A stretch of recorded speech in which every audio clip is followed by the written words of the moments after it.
Some secrets don't scream, they creep. My name is Nora Callahan, 36, living in Astoria, Oregon. 2 years ago, a car crash broke my body and my life. I thought I'd lost everything, my job, my marriage, my purpose.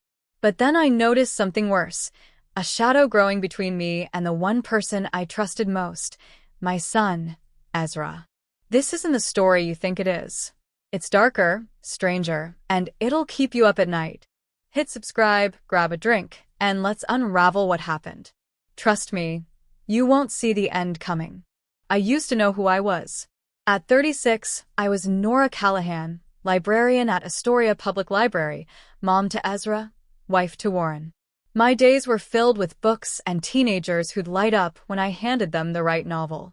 I felt alive, like I was building something meaningful.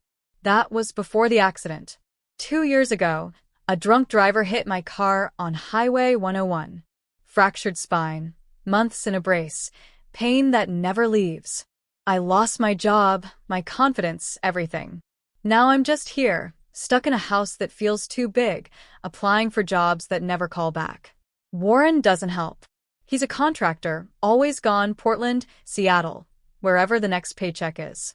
Our calls are short. Paid the electric bill? Yeah. Click. We don't fight. We don't even talk. He's a stranger who sends money and sleeps in my bed once a month. I don't care if he's cheating. I don't care about much anymore. Ezra's different. He's 19, a freshman at community college, studying biology. Tall, dark curls, eyes that cut through you. Since the accident, he's been my lifeline, bringing me coffee when I can't get out of bed, making spaghetti when I'm too sore to cook, watching Blade Runner with me until I forget the pain for a while. We're close, always have been. He's the only one who sees me, not the broken woman everyone else does. But something's wrong. It started a few months ago, small things I tried to ignore. Ezra's looks linger too long, like he's memorizing me. When I mention Warren, he gets quiet, his jaw tight. He started standing closer, brushing my arm when he hands me a plate, sitting so our knees touch on the couch. I told myself it's nothing, him growing up, feeling protective. But it's more than that, and I'm scared to admit it. One night, it hit me hard. It was raining, typical Astoria weather, and I was on the couch, scrolling job boards that went nowhere.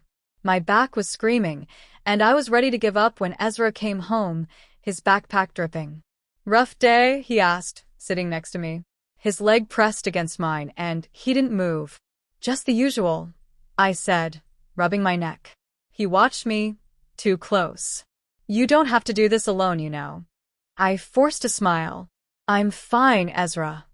"You're not," he said, his voice low. "Let's do something else. Take your mind off it." "Like what?" I asked, half laughing to break the mood.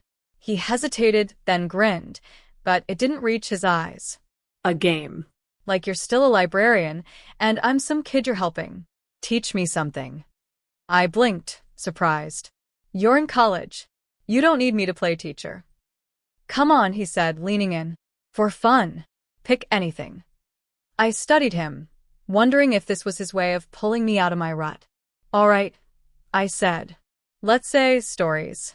Like how books hide meanings. A storm might mean trouble, or a road could be about change." He nodded, his gaze intense. "What about people? Can they mean something too?" I paused, thrown. "Sure." A character can stand for hope, or fear, or something deeper. His smile was odd, like he knew a secret. "I get it."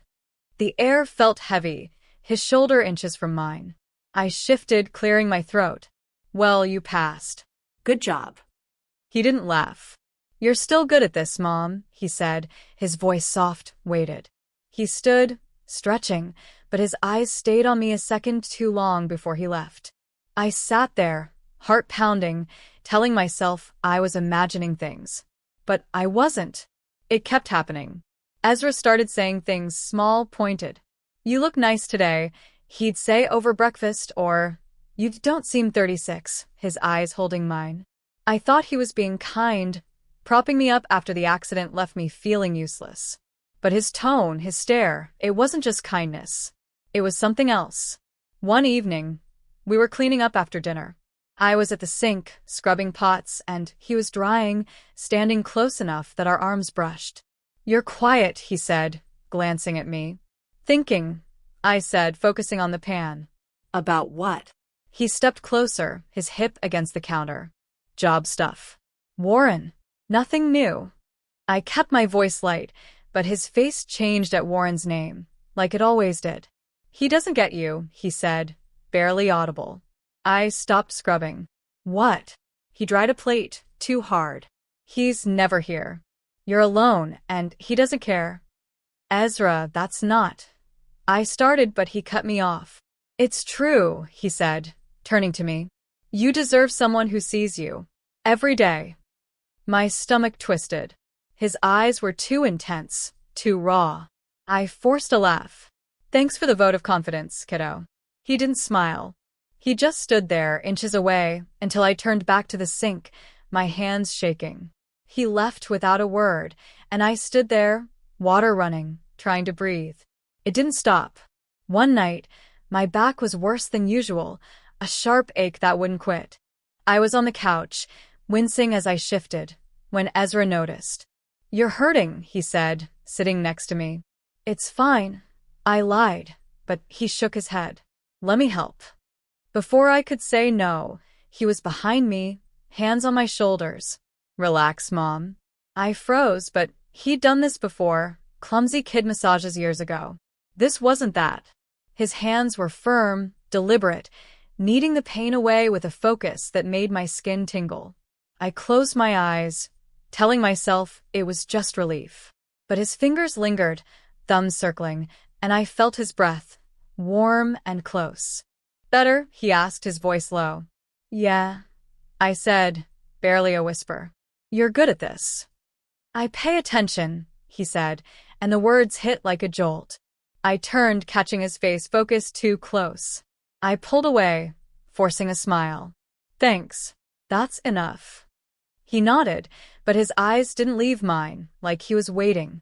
I stood, muttering about needing water, and hid in the kitchen, gripping the counter.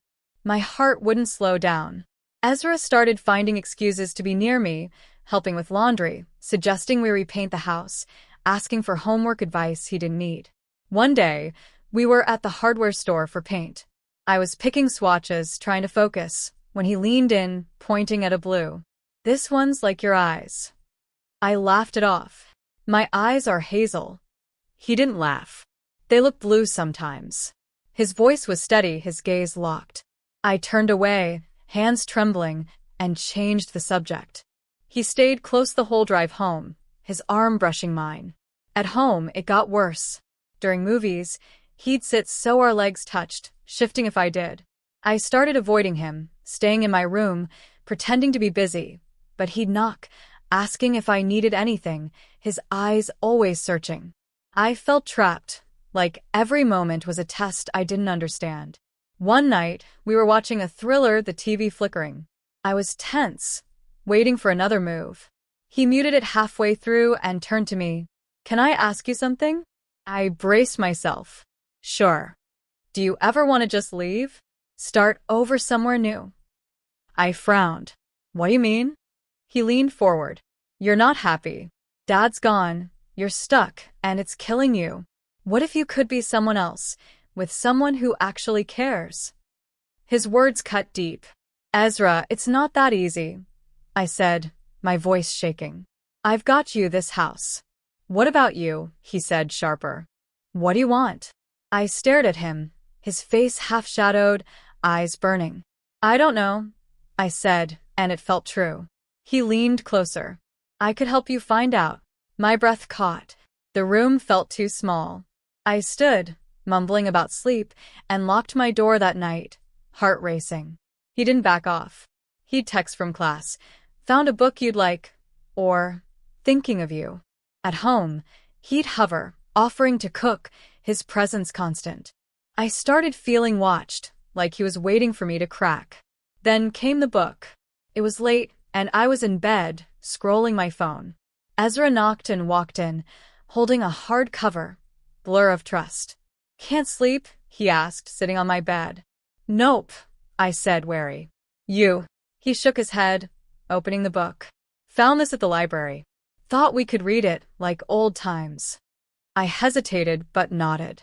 He started reading, his voice steady. She thought she had her life figured out. Then he showed up, and the lines she'd drawn started to blur. The story was tense. A woman pulled toward someone she shouldn't want. Ezra's tone was calm, but it felt like a challenge. He stopped at a line. His look woke something in her she'd buried long ago. He closed the book, eyes on me. What do you think? It's heavy, I said, throat dry. Yeah, he said, leaning closer. Makes you wonder what people really want. I handed the book back, forcing a smile. Your turn tomorrow. He didn't move, just watched me. Then he stood, pausing at the door. Night, Mom. It sounded like more. I didn't sleep. His voice, his eyes, they stuck with me. I told myself it was nothing, but it wasn't. Weeks passed and it built. Ezra's touches got bolder, his hand on my arm, his fingers brushing my hair when he passed. His compliments were constant. You're glowing today, or that dress looks good. I'd laugh, but he wouldn't, his eyes too serious. I started dreading our time alone, but he was always there. One night, we were painting the living room, his idea. I was rolling paint, he was cutting edges, the radio humming. He stepped close, pointing at the wall. Missed a spot. His chest brushed my back. I flinched. I got it. He didn't move. You're tense, he said, half smiling. What's wrong? Nothing, I snapped. His smile faded, and I felt guilty but scared. I'm tired, I added. He nodded, but his eyes darkened. You don't have to push me away, he said softly. My heart stopped. I'm not. I lied, but it sounded weak. He went back to painting, but the silence screamed. I called Warren that night, desperate. Can you come home? Why? He asked, distracted. Just please, I said, unable to explain. I'll try, he said, and hung up. I felt worse. Ezra was in the kitchen later, eating cereal. Dad coming? He asked, cold. Maybe, I said, avoiding his eyes. He slammed his spoon down. Why do you need him? He doesn't care. Ezra, stop, I said, firm. He's your father. He's nothing, he said, standing. You deserve better. Someone who's here. My stomach dropped. Enough, I said, and walked out, shaking. It didn't stop. He'd leave notes, made you coffee, with a smiley face. He'd sit too close, talk too long, watch too much. I felt like I was drowning. The breaking point came on a stormy night. I was in bed, the wind howling, when Ezra knocked. He walked in, holding Blur of Trust. Can we read? He asked, sitting closer than ever. I nodded, tense. He read, his voice low, the story darker now, secrets unraveling, lines crossed. He stopped at a line. She knew it was wrong, but his presence was the only thing that felt right. He looked at me, eyes burning. What do you think she does next? I couldn't breathe. She stops, I said, my voice breaking. He leaned in, inches away. What if she doesn't want to? The room spun. I stood, backing away. Ezra, this isn't a game. He stood too, stepping closer. I'm not playing, he said, his voice raw. I see you, Mom. Every day. And I'm not going anywhere. Panic hit. You need to leave, I said, pointing at the door. His face fell, like I'd slapped him. You don't mean that. I do, I said, trembling. Now. He stared, then nodded, walking out. The door clicked, and I sank to the floor, sobbing. The next day, he was gone. No note, no text, just his backpack missing. I called his phone, his friends, the college. Nothing. Days turned to weeks, and I was a wreck, guilt and relief warring inside me. Then a month later, a letter came. Ezra's handwriting. Mom, I'm okay. I had to leave, for you, for me. I was losing myself, and I think you were too. I'm in Seattle, working, figuring things out. I love you, always will, but we need space. I'm sorry. I read it 100 times, crying, understanding. He'd seen the line we were nearing, the one I couldn't name, and he'd stopped it. Not for him, but for us. Warren came home and we talked, really talked for the first time in years. We're trying now, slowly. I'm back at the library, part-time, finding my way. Ezra calls sometimes, brief but kind, and I know he's healing too. That night haunts me, but it taught me something. Love can blur lines, but it's the choice to step back that saves you. I'm Nora Callahan, and I'm still here, rebuilding one day at a time. It's been 6 months since Ezra left. 6 months since that stormy night when I told him to go, when I felt the air between us crackle with something I didn't want to understand.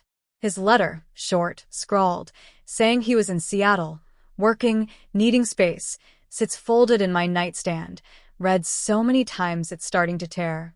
I told myself I was relieved, that his absence was better for both of us. But every time the phone rings, my heart jumps, hoping it's him, dreading it's him. I'm 37 now, back at the Astoria Public Library part-time, shelving books and helping kids with homework. It's not the same, I'm not the same, but it's something. Warren's home more, trying to be a husband again. We talk, go to counseling, even laugh sometimes. But there's a hole in me, and it's Ezra-shaped.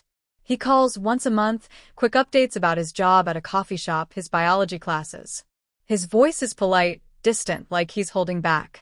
I don't push. I'm scared of what might spill out. Last week, everything changed. It was a Tuesday, gray and damp, and I was locking up the library when my phone buzzed. A text from Ezra. In town for a few days. Can we talk? My stomach dropped. I hadn't seen him since he left. Hadn't prepared for what talk meant. I typed back, sure. Come by tomorrow. Then I spent the night pacing, wondering what he wanted, what I wanted. He showed up at noon, standing in my doorway like a memory. Taller somehow, his curls longer, a new scar above his eyebrow. Hey, Mom, he said, his smile hesitant. Hey, I said, stepping aside. Come in. We sat in the living room, coffee mug steaming between us. The couch felt too small, the silence too big. You look good, he said, eyes flicking over me. Careful, like he was measuring his words. You too, I said, my voice tight. Seattle treating you okay? He nodded, sipping his coffee. Got a job, an apartment. Classes are tough, but I'm managing. Good, I said, but I was waiting for the real reason he was here. He shifted, setting his mug down, and I braced myself. I needed to see you, he said finally, his eyes meeting mine. To clear things up. My heart thudded. Clear what up? He leaned forward, elbows on his knees. What happened before I left? I know it was weird, and I'm sorry. I didn't mean to scare you. I swallowed, the memory of that night flooding back, his voice, his closeness, the book. It's okay. I lied. We were both stressed. He shook his head. It's not okay. I was confused. About a lot of things. I didn't know how to handle it, so I pushed too hard. I stared at him, trying to read his face. Pushed how? He looked away, jaw tight. I saw you hurting, and I wanted to fix it, but I made it worse. The air felt heavy, like we were circling something neither of us wanted to name. I wanted to ask more, to dig into what confused meant, but I was afraid of the answer. You're here now, I said instead. That's what matters. He nodded, but his eyes were distant, like he wasn't convinced. We talked a bit longer, safe stuff, like his roommate's bad cooking, my new library schedule. When he left, he hugged me, quick and stiff, and I watched him walk away, feeling like I'd missed something important. That night, I couldn't sleep. His words kept looping, confused, pushed too hard. What did he mean? I pulled out his letter, rereading it, searching for clues. I was losing myself, and I think you were too. Was he talking about the same thing I'd felt, that strange, heavy pull between us? Or was it something else? The next day, he texted, Can I come over again? Got something to show you. I agreed, nervous but curious. When he arrived, he was carrying a small notebook, its cover worn. What's this? I asked, sitting across from him at the kitchen table. He slid it toward me. Open it. I did, and my breath caught. Pages of sketches, pencil drawings of Astoria, the library, the pier. But most were of me, reading, laughing, even wincing in pain on the couch. Detailed, careful, like he'd studied me for hours. Ezra, I started, unsure what to say. I drew them last year, he said, voice low. When things got intense. It was my way of dealing. I flipped through, my hands trembling. The drawings were beautiful but unsettling, like he'd captured pieces of me I didn't show anyone. Dealing with what? I asked, meeting his eyes. He hesitated, rubbing his neck. With how much I worried about you. You were falling apart and I didn't know how to help. So I drew you to, I don't know, keep you safe. My chest tightened. Safe. He nodded, looking down. I know it sounds dumb, but I felt like if I could hold on to you like this, he tapped the notebook, you wouldn't disappear. I didn't know what to feel. Touched, scared, confused. The drawings were intimate, not in a wrong way, but in a way that made me feel exposed. Why show me now? I asked. Because I'm trying to be honest, he said, his voice raw. I messed up before. I got too close. I didn't know what I was doing, but I know it wasn't right. I want to fix it. I closed the notebook, my mind racing. Fix it how? He leaned back, exhaling. By starting over. As us, not whatever that was. I wanted to believe him, but the drawings, his words, they stirred something I'd buried. Okay, I said slowly. But we need boundaries, Ezra. Clear ones. He nodded, eyes serious. I get it. I'm trying. He stayed for dinner, and it was almost normal, talking about his classes, joking about Warren's new obsession with grilling. But I kept catching him watching me, not like before, but like he was checking if I was okay. When he left, I felt lighter, but the notebook stayed on my mind. Over the next few days, he came by more, short visits, always with a purpose. Dropping off a book, helping with groceries. He was careful, keeping his distance, but I could feel him trying, like he was proving something. I tried too, keeping conversations light, but I was always waiting for the other shoe to drop. Then came Friday. I was closing the library when my coworker, Jen, handed me a package. Found this in the Dropbox, she said. No label, just my name in Ezra's handwriting. Inside was a USB drive and a note. Watch this when you're alone. I went home, heart pounding, and plugged it into my laptop. A video loaded, Ezra, sitting in what looked like his Seattle apartment, talking to the camera. Hey, Mom, he said, his voice steady but nervous. If you're watching this, I'm probably back in Astoria. I've been thinking a lot about us, about last year. I know I scared you, and I hate myself for it. I was trying to be there for you, but I got it wrong. I saw you fading, and it felt like my job to pull you back. But I crossed a line, I know that now. He paused, rubbing his face. I'm not coming home to fix things like I thought. I'm coming to let go. You don't need me hovering, and I need to figure out who I am without this. He gestured vaguely, eyes glistening. I made this, so you know I'm serious. I love you, always will, but I'm stepping back. For real this time. The video ended, and I sat there, stunned. Let go? Stepping back. I didn't know if I was relieved or hurt. I called him, but it went to voicemail. I texted. Got your video. Can we talk? No reply. The next morning, he showed up unannounced, looking like he hadn't slept. You saw it, he asked, standing in my kitchen. Yeah, I said, arms crossed. What's going on, Ezra? He sighed, leaning against the counter. I meant what I said. I'm not good for you right now. I thought I could come back, act normal, but it's harder than I thought. Harder how? I pressed, my voice sharp. He looked at me, eyes raw. Because I still want to fix you. And I can't. It's not my job. My throat tightened. I don't need fixing, I said, but it felt like a lie. He nodded, stepping closer, not too close, but enough to make me tense. I know. That's why I'm leaving again. For good this time. Panic hit. What does that mean? He pulled out a folded paper, a lease for an apartment in Portland. I'm transferring schools. Got a job lined up. I need to start over, and you do too. I stared at the paper, then at him. You're just gone? Not gone, he said softly. Just not here. You've got Dad, the library. You're stronger than you think. Tears stung my eyes. Why does it feel like I'm losing you? He hesitated, then hugged me. Not like before, but like a goodbye. You're not, he whispered. I'm finding me, so you can find you. He left that afternoon. I didn't stop him.